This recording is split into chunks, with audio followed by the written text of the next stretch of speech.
Next one is item 13. Unlucky for some in bingo terms, in bingo terms or housey. Just want to acknowledge Deputy Chair Angela. Thank you. And here is where once everybody introduces themselves, I'll then hand it over to you. Or okay then. Okay. Cool. And no tricky questions because it's Moira's first meeting. So look, I'll introduce yourselves, please. Tēnā koutou, Letitia Edwards, Panuku Development, Auckland. Talofa lava, Moira Faumui from the Portfolio Review Team in Panuku. And kia ora, Angela Full-James, Deputy Chair, Franklin Local Board. So for me to put on the table, I'm going to ask Deputy Mayor to move. Second, Councillor Dalton, on the table for discussion.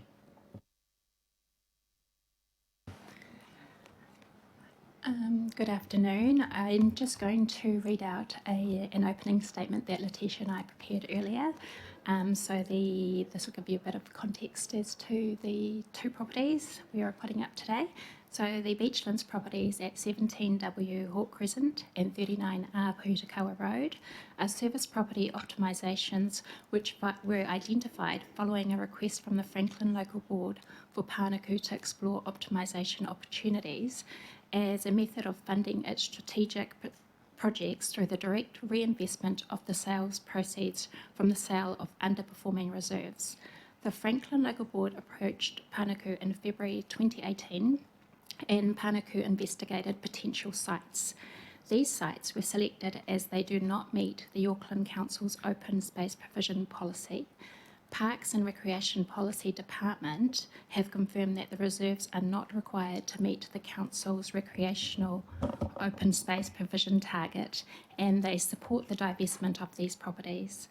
Panuku has worked with the Franklin Local Board on this proposal and on the 26th of March 2019, the Franklin Local Board formally approved the optimisation of these properties.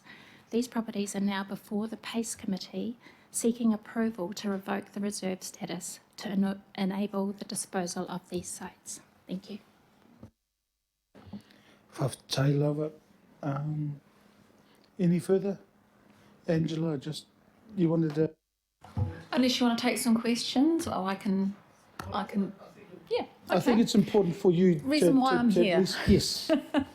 And then I'll So open really it up. here to support my colleagues in this project, and as it's been said that as a board we decided to take quite a bit more of a strategic approach by doing something that enabled us to generate some funds that we could put into a community that has grown somewhat under the radar, but essentially is growing, by 200 people each year, and we're getting close to, we're just peaked over 8,000 people in an area that was once just a rural holiday settlement. So some of you may recall that I came here and presented a couple of Ollie options at one point before we landed on the Karaka Sports Park.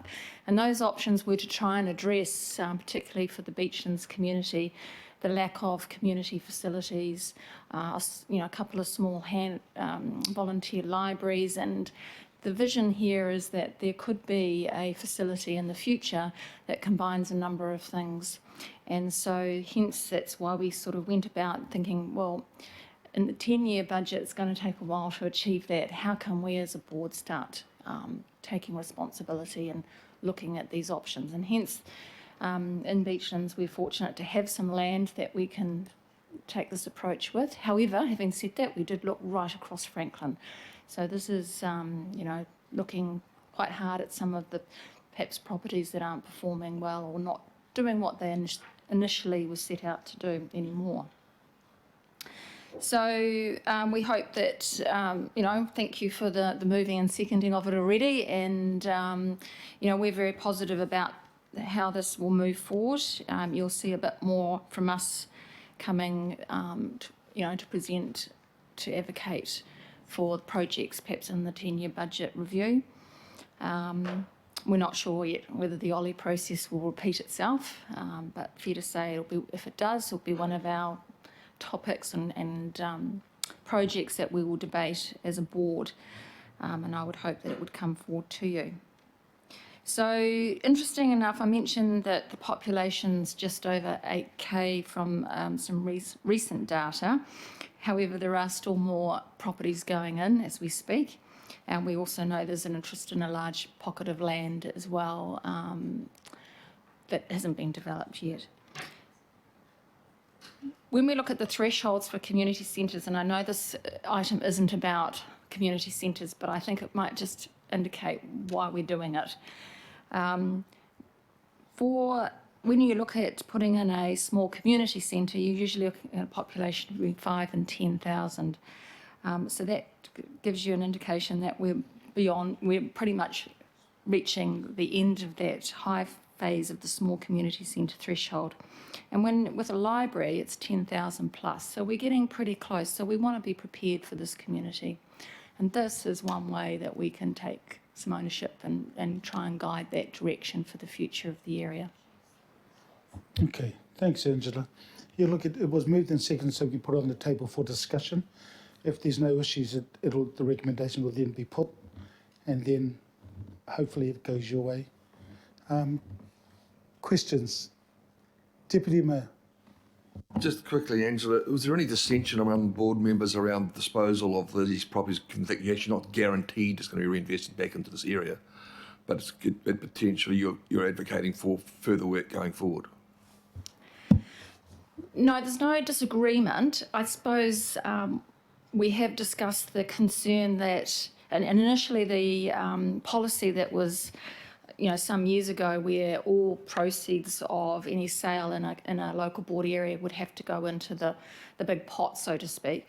And now that has changed, so it's serviced parcels of land can go then assigned to a project, and it will only be sold if there is a project to align it to.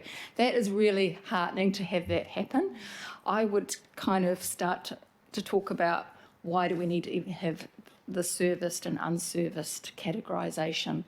To me, it should be about business case, whether the business plan stacks up, not so much whether it's a serviced piece of land or a non-serviced, as to whether it can go reinvesting back into an area. I don't really understand that actually, as to what the logic is behind that and what that actually produces. So, but I'm pleased that these parcels will align to a project. The other part in there that we need to watch is there's some policy around it's got to be a project that's already identified in the work program. Well, this kind of thing is more forward thinking than just a 3-year work program. So it may not be in the work program, but it might be something the board has been thinking about and talking to the community for quite some time. So to me, there could be a little bit more massage work in that policy in the future. But no, basically the board was very open to looking at land and asking hard questions and being a bit brave, really. So it's good. No further questions? Any comments? Mr. Chair, that's to actually congratulate the Franklin Local Board on forward thinking this. They're actually advocating for facilities for a very, very rapidly growing community that's changing. It's going to be in desperate need, I would suggest, within 5 years of a rec facility, of a secondary school and of a primary school.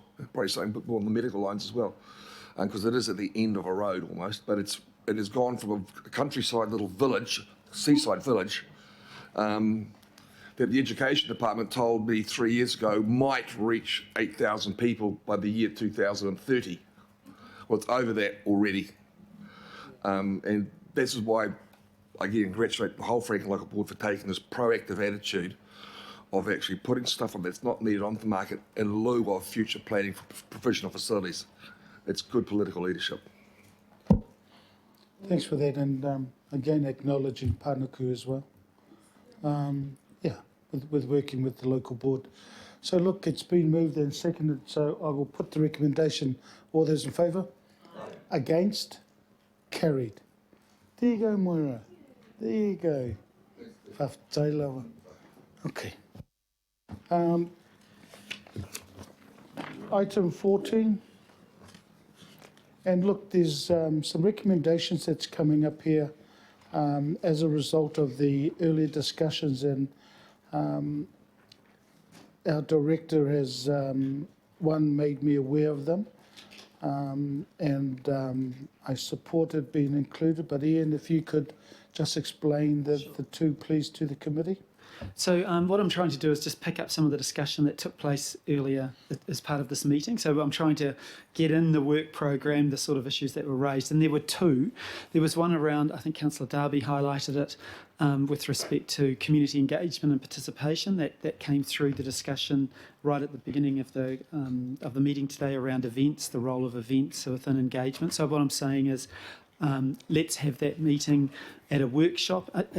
It's a fair way out in July, and part of the reason is the amount of time that you have as elected members to host workshops, and I think we've got the long-term plan workshops in between there, but I'm suggesting in July. And then there was also discussions around the grant programs, about coming back with some reports and discussion and perhaps presentations around the outcomes of previous grants. And I'm suggesting we can do that in June. And it's not just the grants for this year. This would be looking back for grants that might have been made a year or two ago. So what are and we'll get people to come in and actually talk through what the difference it has made for them, the grants that have been made. And I suspect that will become an annual event. So that's just the two changes that have come up today.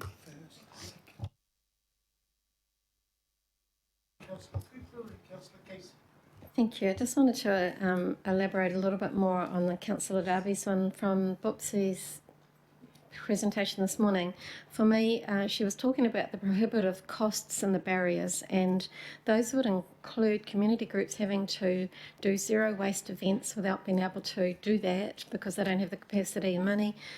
Traffic management plans, health and safety forms being that thick for small events, and the barriers to funding applications, which is the other workshop. So if we could, that's all policy between small and large, community empowered and not.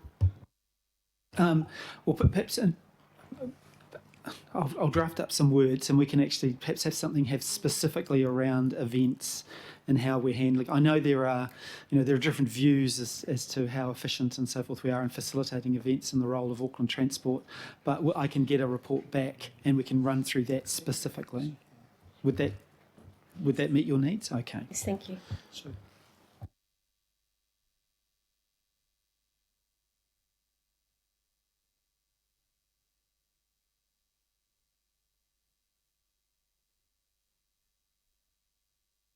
Councillor Cooper, then Councillor Casey. Three things. One, there's no A in cemetery.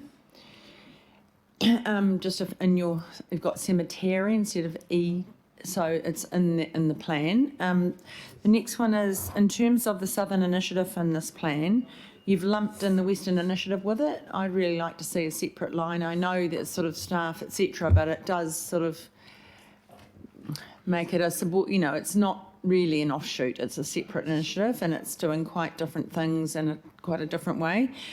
And the other thing was, in terms of the regional parks management plan, are we having workshops around that? Yes, I think it's scheduled for our next workshop. Great, thank you. Thank you very much. Councillor Casey, then Councillor Collins. I'm unhappy that the cross-sectoral work on Auckland homelessness is not coming to us until June. We've done that work, and I don't understand why we're not reporting on that work so that we can actually get on with it. So it's really a question for Ian. I do. So you bring that. What I'll do is I'll talk to our staff. And we're also looking at what we can get on committees. But I'll work on trying to bring that forward. April. Moving forward. Councillor Collins. Thanks, Chair. I just wondered, Ian, if there's a part here on community engagement and it's a workshop. I was just wondering if in that it's focusing on advanced participatory democracy, if we were going to include some discussion on findings, I'm of the impression that we were going to look at findings from the last election and how people were involved in that kind of thing. I just wondered if that's going to be touched on in that workshop. Yes, it is. Deputy Mayor. Just following on from our discussions earlier this week, Mr. Chair, looking at this work program, and I'm sort of wondering, is state of the nation type approach of what we've got. I know when we spoke, you said you've got all the details around what facilities are there, and in regards to our equity program, it'd be interesting to see actually, in a condensed form, where things are at, where the gaps are, and what the timing is for delivery. I presume that's material's all available. We've done enough of it. We just need to understand it. Yes, it is. It is available, and we were actually going to bring that through as part of the discussions around the long-term plan and the annual plan process. We felt that that was probably the best place to feed it through, and so there's workshops for that, I think, scheduled from about May or even earlier. Yeah. Because the workshops are scheduled for the work program as well. So then we can confirm, especially the first meeting we had or workshop we had in the discussion around the work program. Yeah. So look, if there's nothing further, no comments?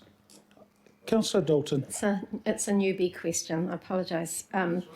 For sports fields charges and options to expand revenue streams for sports facilities investment are not workshops.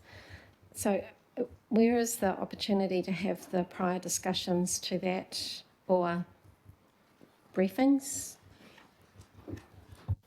I might have to. I'm not sure the workshops are actually included on the on this sheet. Is that? I know there is a workshop to deal with that. Sorry, through the chair. The workshops are included on the sheet. That doesn't necessarily mean.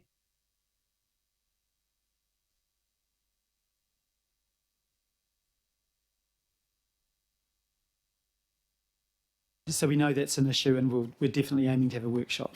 That's good.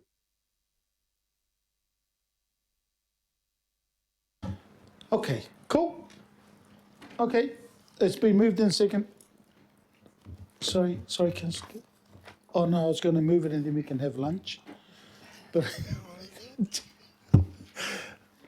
so it's been moved and seconded. All those in favour?